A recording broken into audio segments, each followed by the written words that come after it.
À la bonne porte, une émission où vous ferez la rencontre de différents professionnels de la santé qui vous feront découvrir les spécialités et les richesses de leur domaine de pratique. Laissez-vous guider par leur expertise pour faire des choix éclairés et adaptés lors de vos prochaines consultations cliniques. Bonne émission!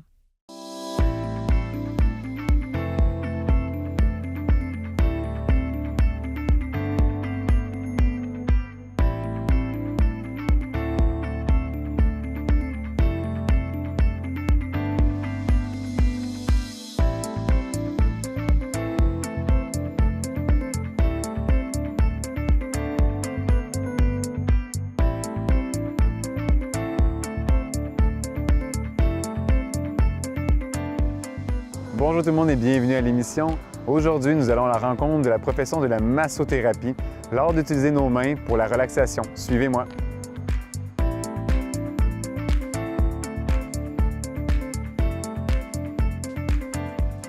La massothérapie se définit dans la plupart des pays comme étant une discipline de la santé qui utilise les techniques en massage pour agir efficacement pour diminuer les douleurs musculo-articulaires puis diminuer l'effet du stress sur le corps, le tout dans un cadre déontologique, professionnel et thérapeutique.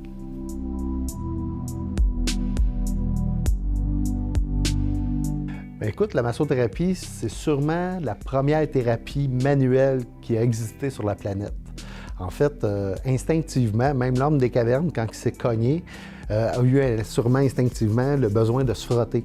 Et puis, c'était beaucoup plus tard qu'on a compris pourquoi, en stimulant la peau, on était capable de faire diminuer la douleur. C'est Melzack et Wall en 1965 à l'Université de McGill qui ont découvert la théorie du portillon. Mais instinctivement, on a toujours eu de l'automassage. C'est beaucoup plus par la suite que des vraies techniques de massage se sont développées et telles qui sont enseignées et qu'on les connaît aujourd'hui. Bonjour Mario. Bonjour Julien. Aujourd'hui, on va aller vivre ensemble un soin en massothérapie. Exact. Puis on va aller voir un peu de fil en aiguille comment ça se déroule. Ça te convient? Oui, ça me convient, parfait. Super. Fait qu'on va avoir une collègue avec nous aujourd'hui qui va se joindre à nous. Bonjour Joël. Donc, première étape qu'on fait toujours, on commence toujours par rencontrer le client, poser les questions d'usage qu'on a de besoin de savoir. OK? Et selon ce qu'elle va nous dire, on va regarder son maintien. Par la suite, on va faire des tests, une palpation et par la suite, on va installer notre cliente sur la table pour commencer notre soin. Parfait, allons-y. Donc, on va commencer par faire une observation visuelle. On va commencer de face. On va noter ce qu'on voit. Par la suite, on va se tourner de côté. Même principe. On va regarder si elle n'a pas une posture antalgique. Donc, s'il n'y a pas, à cause de la douleur, un bras qui peut être plus collé ou la tête qui peut être plus inclinée d'un côté et de l'autre. Parfait. On va revenir face à moi. Et là, avec votre épaule droite, que vous avez des douleurs, vous allez faire les mouvements qui sont douloureux. Douleur à ce niveau-là. Parfait.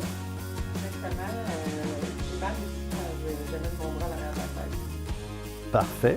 Y a-t-il d'autres mouvements qui seraient douloureux? Des douleurs un peu à la respiration. Excellent. Génial. Par la suite, est-ce qu'il y a votre douleur est pire la nuit, le jour, en fin de journée? En fin de journée. Excellent. Pour la suite, bien, je vais vous installer sur la table, coucher sur le ventre.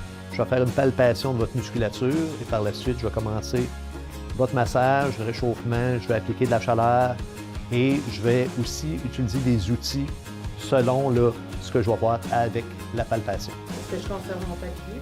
Oui, vous gardez le tablier et votre sous-vêtement et je vais vous faire installer sur le ventre.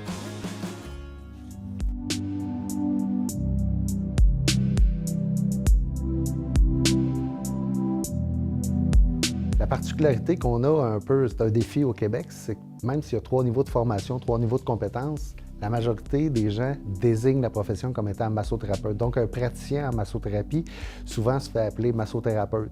Donc, pour le commun des mortels, de trouver si c'est un massothérapeute, un praticien en massage, ça peut devenir plus ardu.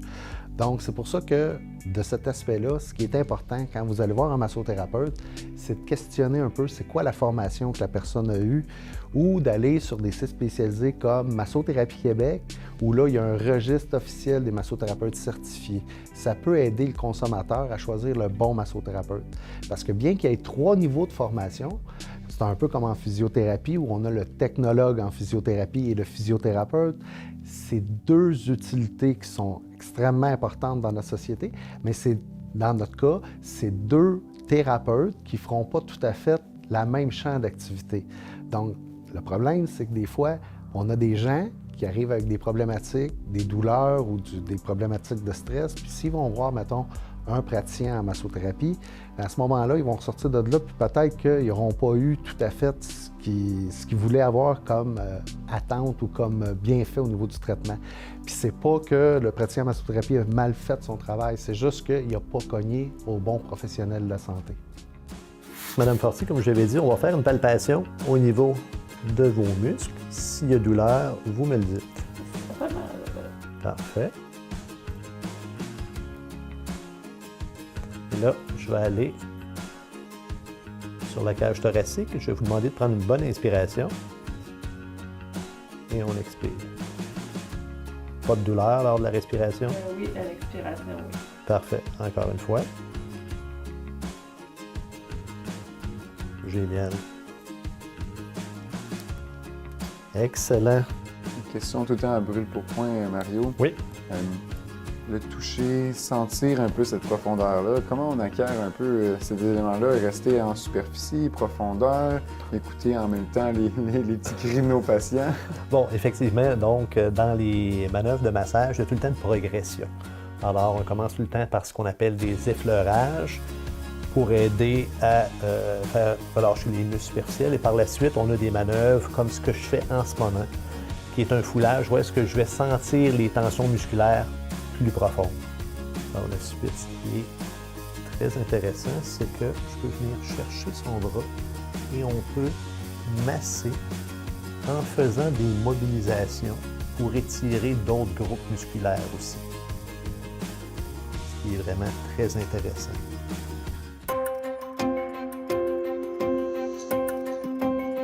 Saviez-vous que le plus grand organe du corps humain est la peau? Elle est souvent considérée comme un organe à part entière en raison de sa taille et de ses fonctions vitales. La peau joue un rôle crucial dans la protection du corps contre les agressions extérieures, la régulation de la température et la perception des sensations. En termes de superficie, la peau couvre environ 1,5 à 2 mètres carrés chez un adulte moyen.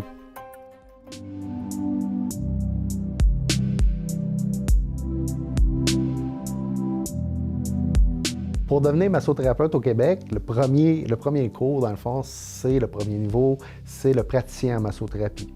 Le praticien en massothérapie, c'est une équivalence de 400 heures dans la plupart des écoles. Dans le fond, là, pour décrire un peu son champ d'activité, c'est le massage de relaxation. Le fameux massage de relaxation, celui qu'on a dans les spas ou en clinique privée. Et on va, en praticien en massage, on va travailler plus les muscles superficiels que les muscles les plus profonds. Mais ça fait tellement de bien parce que les gens sont de plus en plus stressés. Donc, un bon massage de relaxation, c'est vraiment l'expertise du praticien en massothérapie. Puis ensuite, dans le fond, si on désire aller faire le cours de massothérapie, là, à ce moment-là, on parle d'une équivalence dans la majorité des écoles de 1000 heures de formation. Et là, le massothérapeute, lui, va avoir les compétences pour être capable de... Parce que vous savez, dans le terme massothérapeute, il y a le terme thérapeutique qu'on ressent.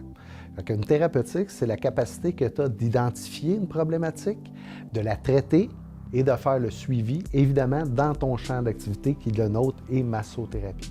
Donc, le massothérapeute va avoir les compétences pour être capable de travailler les muscles superficiels, mais aussi les muscles intermédiaires, les muscles de mouvement.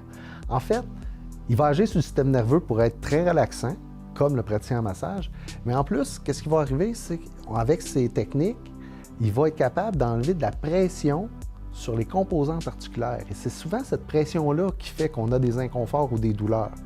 Et de cette façon-là aussi, en enlevant la pression, en se donnant de la souplesse au corps, il y a un effet extrêmement préventif contre les blessures. Et certains massothérapeutes décident de se spécialiser, de continuer leur formation. La spécialité peut-être la plus connue au Québec, c'est l'orthothérapie. En fait, l'orthothérapeute, il y a la formation et la compétence pour être capable de travailler sur les muscles les plus profonds du corps, les muscles de posture puis de la respiration. Vous savez, les muscles qui s'attachent sur le rachis, sur la colonne ou sur la colonne et la cage thoracique. Dans un premier temps, quand on parle de posture, les muscles de posture, eux autres, vont permettre au squelette, vraiment à notre tronc, de se tenir debout, hein, puis de lutter contre la gravité. Puis si on prend le volet plus respiratoire, bien, ces mêmes muscles-là vont être capables d'avoir un effet de faire ouvrir et fermer la cage thoracique pour faire entrer et sortir l'air. Donc, souvent, les muscles plus profonds ont deux fonctions, posturales et aussi respiratoires. Et c'est là que ça devient intéressant, parce qu'avec les techniques qu'ont l'orthothérapie, c'est-à-dire du massage où on y va tranquillement, mais on est capable de rentrer plus profondément, aller agir sur les muscles les plus profonds, aussi par des petites mobilisations, des mouvements, des étirements, on est capable de rejoindre ces muscles-là et de venir enlever les contractures, les détendre. Et ça fait le plus grand bien, autant sur le côté antidouleur que sur le côté antistress. Comme consommateur, si tu te demandes qui tu devrais aller voir, dans un premier temps, si c'est pour de la relaxation ponctuelle, sans contredit, le praticien en massage va faire, c'est vraiment sa spécialité. Si vous avez une problématique un petit peu plus au niveau musculo-articulaire ou une problématique plus au niveau du stress, je vous conseille d'aller voir plus un massothérapeute parce qu'il y a plus de compétences dans le fond, puis son champ d'activité va vraiment être plus adéquat pour vous aider dans votre condition. Et puis, si vous avez vraiment des problèmes récurrents au niveau du dos, au niveau des tensions musculaires profondes, de l'angoisse, de la panique, etc., bien, d'aller voir un orthothérapeute va vous aider parce que lui, il a vraiment des outils encore plus spécialisés pour être capable d'agir sur les muscles profonds et les muscles respiratoires. La durée d'un soin, de manière générale, parle-moi un peu comment ça se déroule. On parle de combien de temps, puis un peu la partie peut-être au début versus un suivi, versus une prise en charge initiale. Oui, bon, normalement, une prise en charge initiale, quelqu'un qui fait un premier traitement, souvent, ça va prendre 1 heure, 1h15. Par la suite, quand la personne vient pour un suivi, en général, le soin va durer environ 1 heure. Parfait. Après un massage, comment on doit se sentir? Est-ce qu'on est perdu dans les nuages? Est-ce qu'on va avoir des ankyloses possibles? Bon, pour ce qui est un massage de détente, en général, la personne va être vraiment dans les nuages. Elle va sortir de là, elle va flotter, tout ça. Le risque de courbature, le lendemain, est pas très grande. Par contre, quelqu'un qui vient pour des douleurs musculaires, comme dans le cas de Mme Forcier ici, bien, c'est sûr qu'avec les techniques que je vais faire, ça se pourrait qu'elle soit un petit peu plus courbaturée le lendemain. En général, ça peut durer 24 à 48 heures, rarement plus que ça. Selon la douleur qu'on a, la présentation, le suivi va être fait sur une durée de quelques jours. Oui, en général, là, ça peut être 2 soins par semaine ou, tout dépendamment des douleurs, là, 1 fois par semaine. Et quand ça s'améliore, on va distancer les soins, là, aller jusqu'à 2 semaines, 4 semaines, puis après ça peut être de la prévention, tout simplement.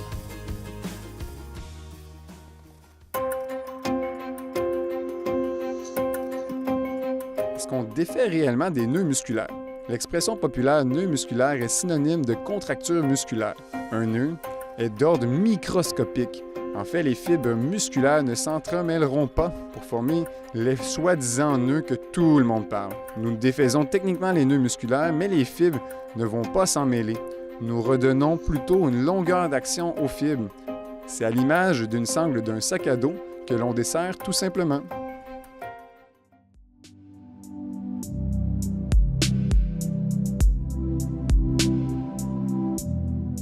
Le déroulement d'un soin classique en massothérapie, c'est assez simple, ça se déroule en 7 étapes, si on peut le faire comme ça. En fait, avec le CRAT, le Centre de recherche sur les applications thérapeutiques du toucher, on a mis en lumière les 7 étapes il y a quelques années et en 2014, on a eu la chance de collaborer avec le docteur Angelo Fallu, qui est venu valider scientifiquement ce qu'on a appelé le protocole MOST-7. MOST pour Masso Ortho Solutions Thérapeutiques en 7 étapes. Donc, la première étape, c'est vraiment la base de toutes les relations thérapeutiques. C'est vraiment la mise en confiance, la prise en charge. Donc, ça se passe dès l'arrivée, la poignée de main, il faut mettre la personne en confiance.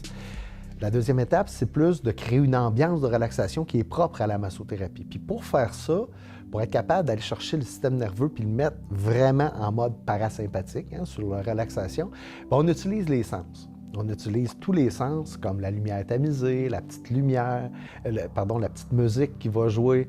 On a aussi souvent des huiles essentielles qu'on peut vaporiser. Bref, on fait un mix de stimuli relaxants pour les sens. Après, évidemment, il faut que le massothérapeute pose des questions. Donc c'est l'étape de l'anamnèse. Là. Il va poser des questions, il va vérifier les contre-indications, il va aller faire des observations pour être capable, avec de la palpation, des tests, pour être capable d'établir un peu c'est quoi la problématique que vous avez, ce qu'on appelle dans notre jargon l'hypothèse thérapeutique. C'est aussi là qu'il va se rendre compte peut-être que votre problématique dépasse le champ d'activité de la massothérapie et à ce moment-là, on réfère à d'autres professionnels de la santé ou aux médecins. Ça, c'est bien important. On reste dans notre champ d'activité, soulager les douleurs musculo-articulaires puis diminuer les effets du stress sur le corps. Une fois qu'on a établi c'est quoi la problématique, on va se faire un plan de match, un plan de traitement. Puis on va l'expliquer à notre patient pour avoir son acceptation. Ensuite, là, c'est vraiment le déroulement du soin. On installe confortablement la personne sur le ventre ou sur le dos, dépendamment de ce qu'on a amassé. Puis là, on commence à masser. Et là, la clé d'un bon massage, je vous le dis, là, c'est le terme progression. Il faut être patient comme massothérapeute. Il faut être capable de détendre les couches de muscles du plus superficiel vers le plus profond. Il ne faut pas essayer d'être trop intrusif puis d'essayer de plonger profondément trop rapidement parce qu'à ce moment-là, si le corps il doit commencer par se détendre pour nous laisser l'accès aux muscles les plus profonds.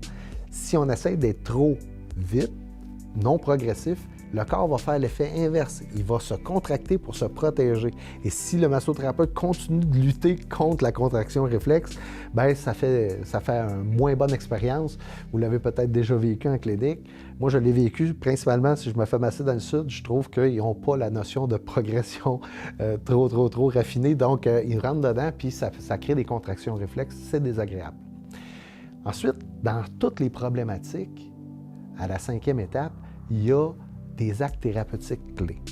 Donc, pour chacune des problématiques, on apprend dans nos formations que cet acte-là, ça peut être un étirement, un mouvement, ça fait toute la différence sur la progression de votre traitement. Mais attention, pour bien faire notre acte thérapeutique clé, il faut avoir fait tout le premier travail du début comme il faut, parce que le premier travail du début prépare l'efficacité de notre acte thérapeutique clé. Suite à ça, le traitement est plus terminé. On va faire une évaluation post-traitement. C'est un peu comme si on faisait un comparatif avant et après. Et c'est là qu'on va donner des conseils d'usage à la maison, souvent sur les habitudes de vie, les postures de sommeil, des fois un petit peu de l'alimentation, sans tomber dans la nutrition qui est un champ protégé.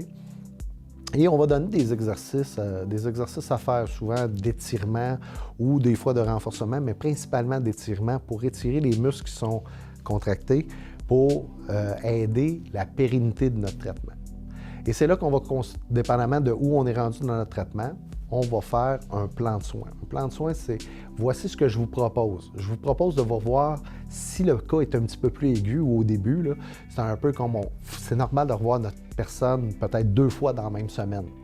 C'est un peu comme une piscine au printemps. Vous savez, quand l'eau est verte, là, vous jetez une tasse de chlore dedans un soir.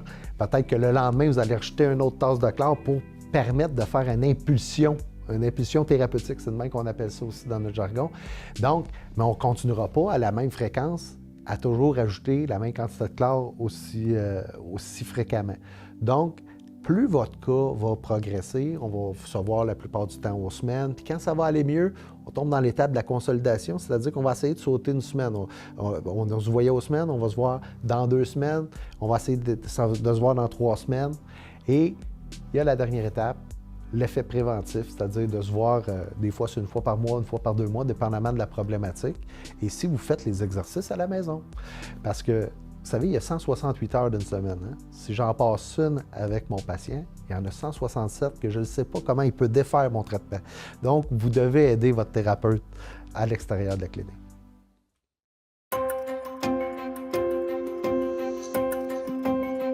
Un massage doit faire mal pour bien fonctionner? Faux! On obtient le meilleur résultat clinique en respectant le seuil de la douleur. Ça peut faire un peu mal, mais la douleur doit être tolérable et ne pas créer de contractions réflexes de protection. Ça doit aussi être de courte durée. On peut aussi se servir d'outils pour travailler la zone qu'on a besoin. Dans ce cas-ci, Mme Forcey avait une douleur, vraiment des points de tension au niveau de la scapula. Alors, pour les besoins de la cause, je vais utiliser des ventouses que je vais venir insérer, je dirais plutôt placer, sur le muscle ou le groupe musculaire que j'ai de besoin pour activer la circulation localement. Dans ce cas-ci, je pourrais y aller en fixe ou encore en mobile. Quand on les installe en fixe, on va les laisser environ de 5 à 15 minutes maximum ou jusqu'à temps qu'on ait la couleur de peau qu'on a de besoin. Si c'est en mobile, bien là, en mobile, je pourrais me servir juste d'une ventouse et venir passer sur le groupe musculaire que j'ai de besoin. Dans ce cas-ci, je travaille vraiment sur les muscles rhomboïdes. Et comme vous voyez, avec la ventouse, ça active la circulation au maximum. Je l'ai à peine utilisé pendant 2 à 3 minutes. On voit le sang monter à la surface, donc ça va aider vraiment la musculature à relâcher. Ce qu'on voit souvent chez les athlètes, souvent mis en avant-plan, les belles décolorations dans le dos, prêtes à jouer un peu au serpent-échelle, comme on dit. Oui, chez les athlètes, puis aussi chez monsieur et madame tout le monde, c'est très fréquent aussi pour certaines douleurs musculaires qu'on peut avoir dans le dos ou encore sur les épaules, dans le bas du dos. On peut s'en servir vraiment là, peu importe la problématique d'ordre musculaire, c'est vraiment génial.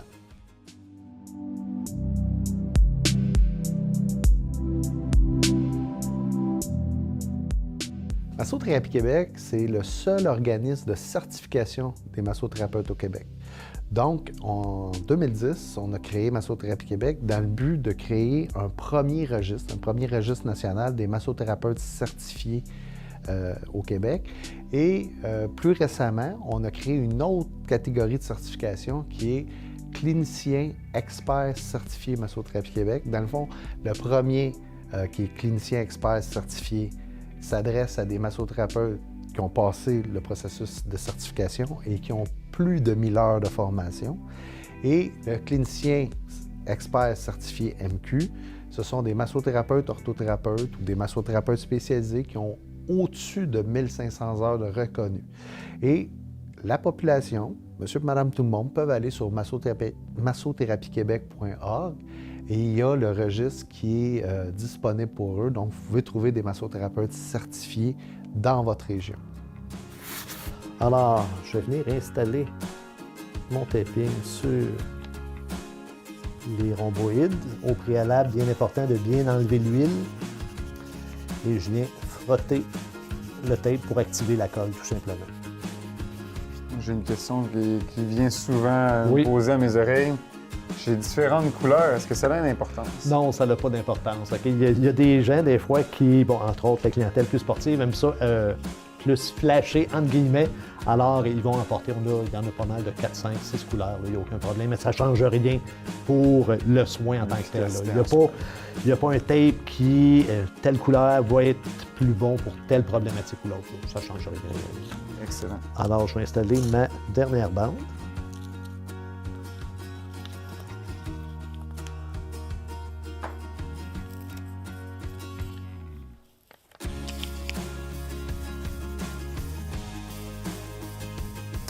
Une fois que c'est bien appliqué, normalement, les clients gardent ça combien de temps sur eux? En général, au moins 48 heures. Et normalement, le tape va s'enlever par lui-même là, après 4-5 jours maximum, si on conseille de l'enlever après. Parfait, ça. Fait que, toute prête pour aller repartir d'elle-même. Exactement.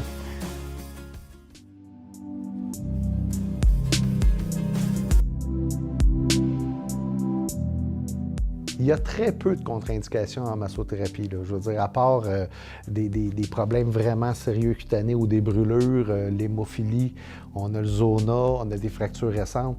C'est à peu près tout ce qui est contre-indication. Il y a des précautions à prendre, mais les précautions qu'on a à prendre, je veux dire, ils sont très bien enseignées dans les cours, ce qui fait que la massothérapie, c'est vraiment sécuritaire. Vous pouvez y aller, il n'y a pas de problème, c'est sécuritaire. Il y a un minimum à vérifier que les massothérapeutes vérifient, mais vous pouvez avoir confiance.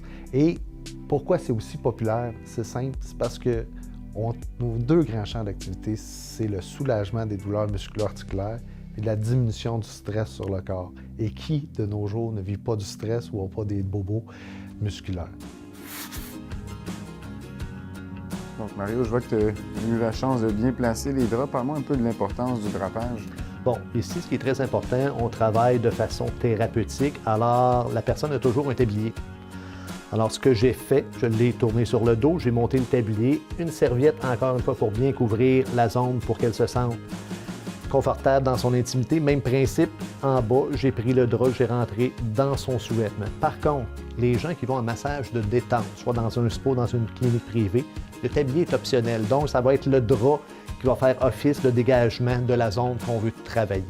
Excellent. Donc, on vient vraiment on définit le périmètre de travail. Oui. Comme ça, on s'assure de ne pas aller jouer dans les plates-bandes puis que tout le monde est bien heureux là-dedans. Effectivement, c'est en plein ça.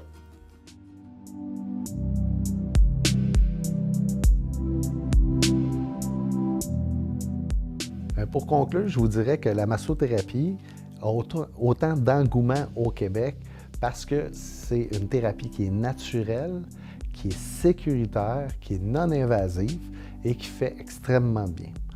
En fait, son champ d'activité, le soulagement des douleurs musculo-articulaires et la diminution de l'effet du stress sur le corps, fait d'elle une thérapie qui est vraiment en forte croissance parce que tout le monde vit du stress puis tout le monde a des douleurs. Donc, si vous n'avez pas fait l'essai de la massothérapie dans votre quotidien, que ce soit pour relaxer ou pour vous soulager de quelques douleurs musculo-articulaires, je vous invite à en faire l'essai. Et puis, après votre soin, comment on se sent? Très bien. Très bien. Alors, je vais vous demander de refaire les mouvements qui étaient douloureux au début. Alors, on va lever le bras en haut. Oui, ça lève plus haut. Et ensuite, on va amener la main derrière la tête qu'on avait de la difficulté. Excellent. Puis ici, je vous demande de prendre une bonne inspiration. Est-ce que vous avez encore votre poing? Excellent. Alors moi, ce que je vous suggère pour augmenter la durée de mon soin à la maison, évidemment, je vous ai fait un taping qui va aider. Un coup, vous aurez plus le taping, vous pouvez prendre un ruvéfiant musculaire et demander à votre conjoint ou vos enfants de frictionner la zone. Et je vais vous demander aussi à tous les jours de faire des rotations d'épaule lentement, 5 d'un côté, 5 de l'autre, idéalement matin et soir pour étirer les groupes musculaires qu'on a besoin. Est-ce que ça vous convient? Oui. Puis idéalement, avec la douleur que vous avez, j'aimerais vous revoir dans une semaine. Que ce soit pour relaxer, aider à la performance ou tout simplement vous aider dans le quotidien à minimiser les impacts de votre posture sur la respiration, prenez un rendez-vous en massothérapie pour vous aider. Puis au plaisir de vous rencontrer pour une prochaine émission.